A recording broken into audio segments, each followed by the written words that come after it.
Champions trophy 2025లో India cheating చేస్తుంది. ఇండియాకి ICC కావాలనే ఫేవర్గా చాలా చేస్తుంది. దానివల్లే రీసెంట్గా జరిగిన 2 మ్యాచ్లో, ముఖ్యంగా పాకిస్తాన్తో జరిగిన మ్యాచ్లో ఇండియా గెలవగలిగింది. ఇది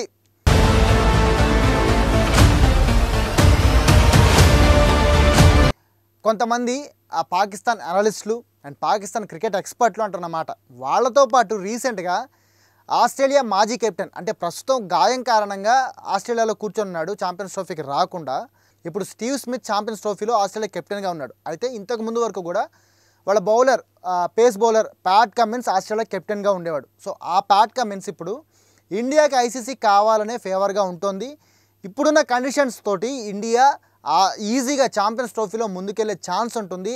దానివల్ల ఇది మిగతా టీంలకి కష్టమయ్యే ఛాన్స్ ఉందని చెప్పేసి ప్యాట్ కమిన్స్ కామెంట్స్ చేశాడు.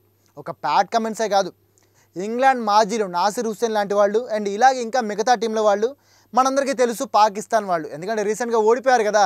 మరి ఓడిపోయినప్పుడు ఏదో ఒక కారణం చెప్పి ఇండియాని తప్పుగా చూపించి అండ్ వాళ్ళ ఓటమికి జస్టిఫై చేసుకోవాలి. కాబట్టి ఇలాంటి కామెంట్స్ అన్ని పాకిస్తాన్ వాళ్ళు కూడా చేసుకుంటూ ఉంటారు. అండ్ వాళ్ళు చేసే కామెంట్స్ ఏంటంటే, ఇండియా పాకిస్తాన్కి రాకుండా దుబాయ్లోనే ఉండడం వల్ల వాళ్ళకి మొత్తం టోర్నమెంట్లో ఒకటే పిచ్లో ఆడాల్సి ఉంటుంది. అది కూడా దుబాయ్ పిచ్లో. దుబాయ్ పిచ్ కామన్గానే స్పిన్కి అనుకూలంగా ఉంటుంది. పాకిస్తాన్ పిచ్చులు పేస్కి అనుకూలంగా ఉంటాయి. ఎప్పుడైతే దుబాయ్ పిచ్చులు స్పిన్కి అనుకూలంగా ఉంటాయో అండ్ ఇండియా బలం కూడా ఎక్కువగా స్పిన్నే. సో దీనివల్ల ఇది ఇండియాకి చాలా ఫేవరెటిజంగా ఉంది. దాంతోపాటు ఇండియా టోర్నమెంట్ మొత్తం ఒక్కటే గ్రౌండ్లో ఆడుతుంది. అయితే పాకిస్తాన్ కానీ మిగతా టీమ్స్ అన్నీ కూడా పాకిస్తాన్ అండ్ దుబాయ్ ఇలా షఫుల్ చేయాల్సి వస్తుంది. దీనివల్ల వాళ్ళకి ఒకటే పిచ్లో ఆడే ఒక ఫేవర్ అనేది దొరకదు. దీనివల్ల ఏమవుతుందంటే వాళ్ళు కొంచెం స్ట్రగుల్ అవ్వాల్సి వస్తుంది 2 పిచ్ల మధ్యలో. అది పేస్ పిచ్ అనేది స్పిన్ పిచ్. దీనివల్ల 2 పిచ్ల మధ్యలో వాళ్ళు టీంని అడ్జస్ట్ చేసుకుంటూ అండ్ బ్యాటింగ్ కండిషన్స్ కూడా అలవాటు పడుతూ ఆ బ్యాట్స్మెన్స్ కూడా వాళ్ళు దానికి స్ట్రగుల్ అవుతూ కొంచెం ప్రాబ్లమాటిక్గా ముందుకెళ్లాల్సి ఉంటుంది. అయితే ఇండియాకి అది ఉండదు. ఇండియా మొత్తం ఒకటే పిచ్లో ఆడడం వల్ల వాళ్ళకి బౌలింగ్ అలవాటు అయిపోతుంది ఆ పిచ్ మీద అండ్ బ్యాటింగ్ కూడా అలవాటు అయిపోతుంది. దీనివల్ల ఇండియాకి చాలా ఫేవర్ అవుతుంది. అండ్ దీనివల్లనే ఇండియా మిగతా టీంల మీద గెలిచి ఈజీగా కప్పు కూడా కొట్టే ఛాన్స్ ఉందని చెప్పేసి ఈ సీనియర్లు అందరూ అంటున్నారు.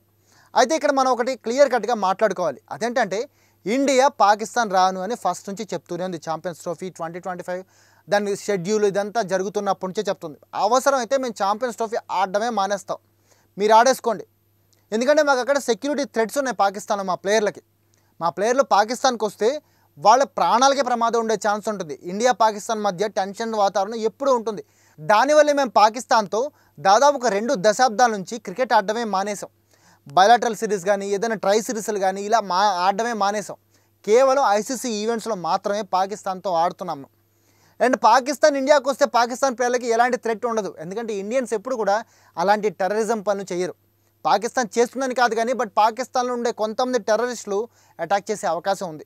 సో దానివల్ల మా ప్లేయర్లను అక్కడికి పంపించలేం. అవసరమైతే ఛాంపియన్స్ ట్రోఫీ నుంచి మేము తప్పుకుంటాం, మీరు ఆడుకోండి అని ఇండియా బీసీసీఐ ఎప్పటి నుంచో చెప్తూ వచ్చింది. అండ్ దానికి ఐసీసీ ఒప్పుకోలేదు. బీసీసీఐని మీ ఇండియా టీం అనేది ఖచ్చితంగా ఈ ఛాంపియన్స్ ట్రోఫీలో ఆడాలని అడిగింది. దానికి బీసీసీఐ ఏం చేసిందంటే, అయితే మేము పాకిస్తాన్ రావు, పక్కనే ఉన్న దుబాయ్లో ఆడుకుంటాం, రెండింటినీ కూడా ఆ టోర్నమెంట్కి సంబంధించి హోమ్ గ్రౌండ్గా చెప్పండి అండ్ దాని ప్రకారం మేము ఆడతామని బీసీసీఐ ఐసీసీని కోరింది. అండ్ ఐసీసీ దానికి ఓకే చెప్పింది. దాని ప్రకారం ఇండియా ఇప్పుడు ఆడుతోంది.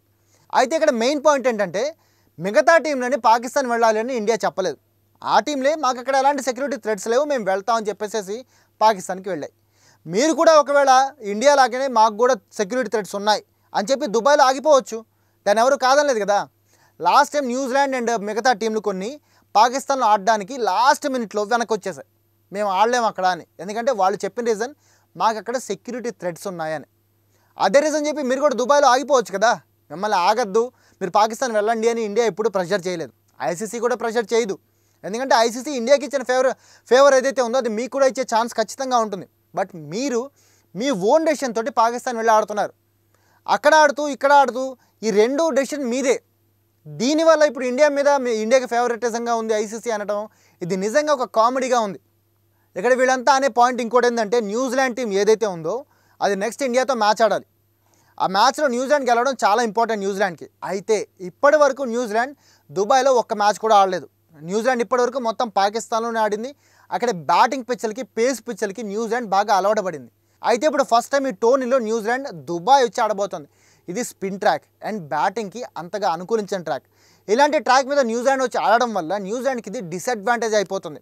అయితే ఇంకొక వైపు ఇండియాకి ఆల్రెడీ ఈ పిచ్ మీద 2 మ్యాచ్లు ఆడడం వల్ల ఈ పిచ్ అనేది ఇండియాకి బాగా అలవాటైపోవడం, ఇంకోవైపు ఇదే పిచ్ మీద ఇండియా 2 మ్యాచ్లు ఆడేసింది ఆల్రెడీ. దీనివల్ల ఇండియాకి ఇది పెద్ద అడ్వాంటేజ్ అవుతుంది, న్యూజిలాండ్ని ఆపడానికి, న్యూజిలాండ్ మీద గెలవడానికి కూడా.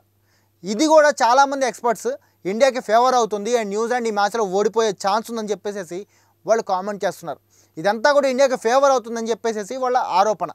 ఇక్కడ ఇంకొక విషయం ఏంటంటే పాకిస్తాన్ ఇంటెలిజెన్స్ స్వయంగా చెప్పింది, ఆ పాకిస్తాన్లో జరుగుతున్న ఛాంపియన్స్ ట్రోఫీ 2025 మ్యాచ్లు ఏవైతే ఉన్నాయో వాటి మీద ఆల్రెడీ టెర్రరిస్టులు కన్నేశారు. ఎవరైతే ఆ మ్యాచ్లు చూడడానికి ఫారెన్ నుంచి వచ్చిన ప్రేక్షకులు ఎవరైతే ఉంటారో వాళ్ళని కిడ్నాప్ చేయడానికి అండ్ వాళ్ళని కిడ్నాప్ చేసి ఎత్తుకెళ్ళిపోవడానికి, పాకిస్తాన్తో జరుగుతున్న మిగతా మ్యాచ్లో ఎవరైతే అపోనెంట్ టీం ఏదైతే ఉంటుందో ఆ టీం ఒకవేళ గెలిస్తే ఆ టీం మీద అటాక్ చేయడానికి కూడా ఛాన్సెస్ ఉన్నాయని పాకిస్తాన్ ఇంటెలిజెన్స్ స్వయంగా చెప్పింది. మరి ఇలాంటి కండిషన్స్లో పాకిస్తాన్తో ఎలాంటి శత్రుత్వం లేని విదేశాలకి ఇలాంటి సిచ్యువేషన్ ఉంటే మరి ఇండియాకి ఎలాంటి సిచ్యువేషన్ ఉంటుంది? ఒకవేళ పాకిస్తాన్ వెళ్ళి అక్కడ పాకిస్తాన్ ఇండియా ఓడిస్తే అసలు ఆ ప్లేయర్లను బయటికి రాణిస్తారా? పాకిస్తాన్లో ఒక్కసారి ఆలోచించండి, వాళ్ళ సిచ్యువేషన్ ఎలా ఉంటుంది అనేది. వాళ్ళ హోటల్లో ఏం జరుగుతుందో తెలీదు, మ్యాచ్ గ్రౌండ్లో ఏం జరుగుతుందో తెలీదు, ప్రాక్టీస్ జరుగుతున్నప్పుడు ఏం జరుగుతుందో తెలీదు. ఇలాంటి సిచ్యువేషన్స్ అన్నింటినీ ఫేస్ చేసి ఇండియా టీం అక్కడికి ఎందుకు రావాలి? అందుకే దుబాయ్లో ఉంది. మీరందరూ కూడా దుబాయ్కు ఇక్కడే ఆడుంటే హ్యాపీగా జరిగిపోయేది కదా. మీరే పాకిస్తాన్ వెళ్తానని ఇప్పుడు మళ్ళీ ఇండియాని టార్గెట్ చేయడం, ఇండియాకి ఫేవర్ చేస్తుంది ఐసీసీ అంటాం చాలా తప్పు. ఒకసారి మీరే ఆలోచించుకోండి. మరి మీరేమంటారు? నిజంగానే ఇండియాకి ఐసీసీ ఫేవర్ చేస్తుందా అండ్ ఈ ఫేవర్ తప్పు అంటారా?